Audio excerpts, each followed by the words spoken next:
Trapstar and Palace, probably one of the biggest UK streetwear brands ever to exist. In today's video, we're going to be putting both brands against each other to see who comes out on top as the #1 UK streetwear brand. Before this video starts, hit the subscribe button and also write down in the comment section below on what two brands you want to see go head to head in the next episode. So the first category we are going to be going over is the iconic pieces that both brands have. The first iconic pieces we have is the Palace skateboards versus the Trapstar man bag. The skateboards are super iconic when it comes to Palace's catalogue. Apart from Supreme, Palace is the only clothing brand that actually does skateboards. The Palace skateboards are very unique. What I mean by this is it has two use cases. Obviously the first use case you can use it to skateboard whatever, and then the other one is you can sort of use this as a art piece. You know, you can hang it on your wall and it's very aesthetically pleasing. And also the designs of the skateboards are really nice. I'd probably say my top 3 off the top of my head is probably the Polo one, the Shakespeare one, I really like that one as well, and I believe it's called the South Bank skateboard as well. But yeah, the Palace skateboard, super iconic, you know, super refreshing as well. But yeah, moving on to the Trapstar man bag. And in my opinion, the Trapstar man bag is such an upgrade from the traditional man bag. What I mean by this is they've actually integrated the Trapstar T in with the lock mechanism of the bag. And that is such a cool touch. It sort of reminds me of how Gucci does it with their bags sometimes. The simple design with the big Trapstar T on it just goes so hard.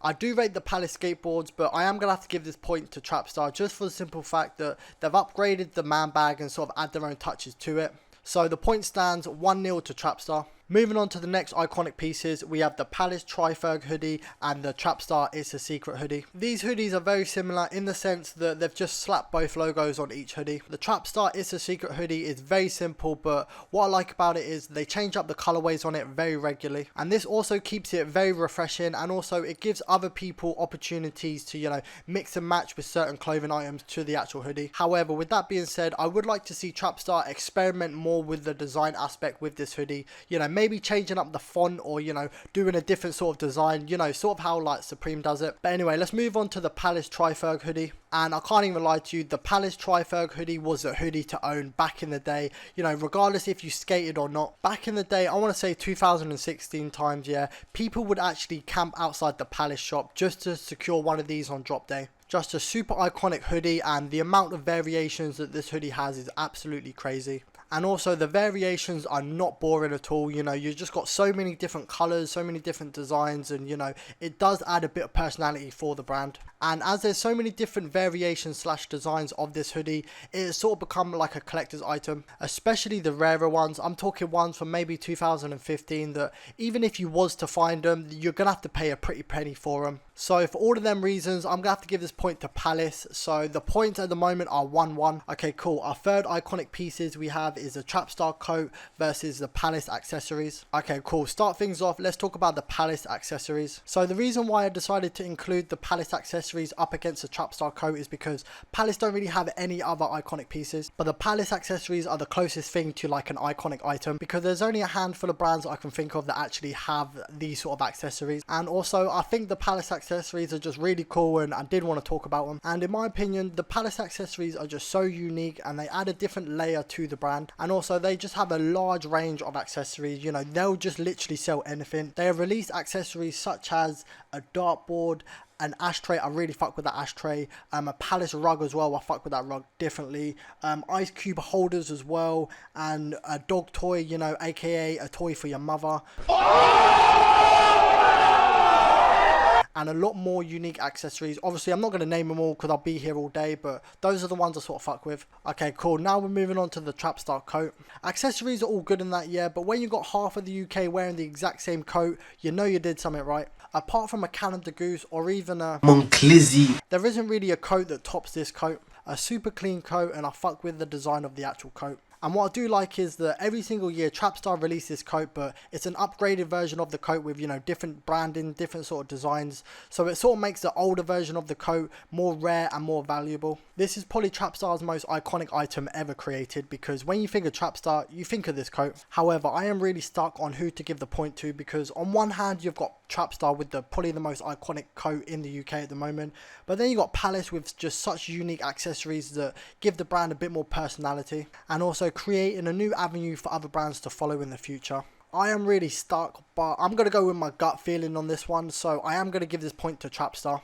So the points stand at the moment 2-1 to Trapstar. Okay, cool. So the next category we have is the logos. To start things off, we have the Trapstar Hyperdrive logo versus Palace's lined logo. The Trapstar Hyperdrive logo is a very refreshing take on the normal Trapstar logo. It looks more friendly compared to the normal Trapstar logo, because if you look at the normal Trapstar logo, it looks a bit scary, and the Trapstar Hyperdrive logo, you know, it's not too complicated, very simple and easy to read. And then on the other hand, we got this Palace line logo. I feel like it just goes super hard. The simple Palace spell out is absolutely fire, and I do like the red and blue lines that it's got going on, because I feel like it makes the Palace spell out just stand out even more. And also with this logo, it gives more of a different vibe for the actual brand. You know, it gives me Ralph Lauren, Tommy Hilfiger sort of vibes, and I feel like it does more for the brand. So for that reason, I am gonna have to give this point to Palace. So the points stand at the moment 2 points to Palace and 2 points to Trapstar. Moving on, we have the Palace Triferg versus the It's a Secret logo. These logos are both brands' main logos. Starting off, we have the Trapstar It's a Secret logo, and this is a very unique logo. The font on it just slaps differently. I don't think I've ever seen this font ever, obviously apart from when Trapstar has done it, and it makes it really refreshing, because most brands just use simple, you know, easy to read logos, which isn't a bad thing, but it isn't necessarily a good thing either. This logo is just so iconic, to the point where if any other brand used this sort of font, everyone would just presume it's Trapstar. Alright, now we have the Palace Triferg logo, and this logo right here is hands down the best logo of all time. Fuck a Nike logo, fuck a McDonald's logo, fuck a Louis Vuitton logo. You already know where the point's going to anyway, but yeah, this logo hands down the best logo of all time. Reason number one, yeah, this logo is just so innovative slash creative. Reason number two, yeah, it's got this sort of geometric shape to it, and fun fact, you actually cannot make this shape in real life. Reason number three, straight up original. You know, you ain't really seen a similar brand have this sort of logo, and very eye-catching, sick. And fun fact about this logo, Marc Jacobs himself actually designed this logo. Reason number four, the amount of variations they've actually done with this logo and the creativity of them variations, 10 out of 10. This logo is hands down the best logo of all time. There isn't really any real competition with this logo. I'm sorry Trapstar, but the point is going to Palace. So the points stand at the moment 3-2 to Palace. Alright, moving on, we have the Palace P versus the Trapstar T. Very interesting matchup. Obviously both brands using the first letter of their names as logos. Trapstar's T logo is a very cool logo, just for the simple fact that you know it's Trapstar just by looking at the one letter. I can't really say the same for Palace. I do rate the Palace P logo, don't get me wrong, but it's too basic, and comparing it up to the Trapstar T, it does fall short. So for that reason, I am going to give the point to Trapstar. So the points down at the moment 3-3. Alright, our next category we have is collaborations. Starting things off, we have the Trapstar collaboration. Trapstar has a unique range of collaborations. Collaborations ranging from the rapper Dave, the rapper Central C, even J Huss. They've also done collaborations with Puma, Places and Faces, even video games such as Street Fighter and Mortal Kombat,